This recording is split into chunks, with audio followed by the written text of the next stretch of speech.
Patrick says, "Hey, Austin and Robert, I'm a huge fan of the show. Thank you so much for putting out all this helpful information. I didn't start learning about personal finance until I was in my mid-20s, specifically the power of compound interest.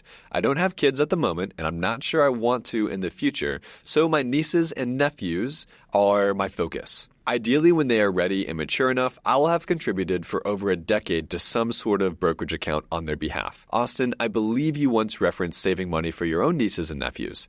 Do you find the UTMA account to be the best option, or do you prefer the 529 account? I appreciate any insight. Thank you so much." Patrick, this is a great question.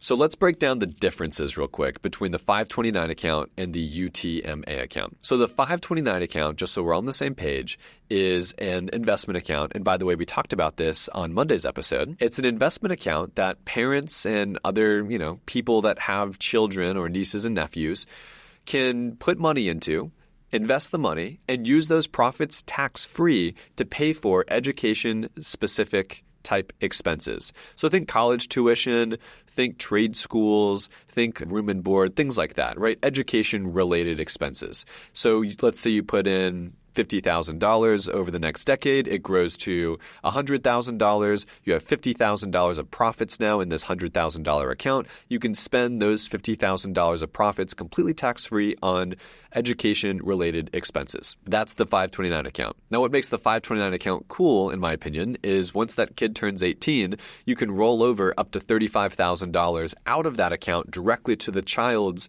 Roth IRA. So give them a really big jump start there on their retirement investing. Now, how I understand it, on the contrary, is a UTMA account is also an investment account, but it's essentially like an account where you can contribute money toward it. You've got the profits. It's all the fun stuff, but the child can't touch it until they're a specific age. Think like 18 or 21 years old or something like that. Now, the flexibility that comes with the UTMA account is that whatever profits are generated in this account, you pay some taxes on it, and you can spend the money on anything you'd like. So on one side of the equation, it's education specific. On the other side, it's I want to go buy a new iPhone. And in your question, you mentioned how you have a little bit of concern about them using this money and spending it frivolously. So if I were you, I would do the 529 account. Again, it is something you have full control over, full autonomy to be spent on education-related expenses. I think it's a wonderful gift to set your nieces, nephews, children, people you care for up for success in life by saying, hey, don't worry about student loans.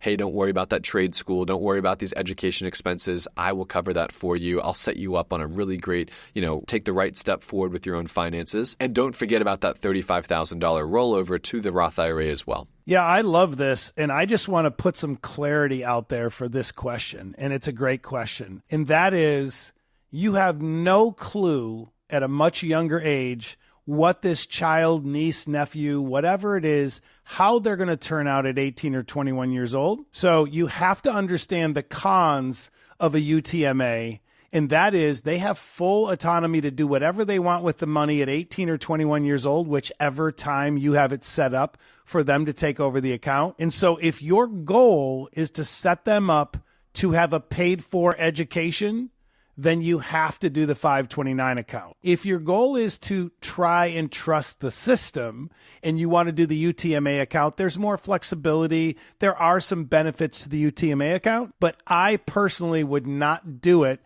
unless you're just trying to set them up and give them an opportunity to have money when they turn 18 or 21. But the 529 is the clear leader if you want to see them get a good education and you feel that is the best step forward for them. And because of the Secure Act 2.0, you now can roll over these funds, if not used for education, into a Roth IRA. And I really love that because then you're setting them up truly for their future and their retirement. 100%, right? Because if it's in a UTMA account and they say, I want to go on a exotic vacation and spend $15,000, that's their prerogative. Where if you've got it in a 529 account, you can make sure that you're paying for their education and setting them up for retirement with this Roth IRA where they can't touch it till they're 59 and a half years old, right?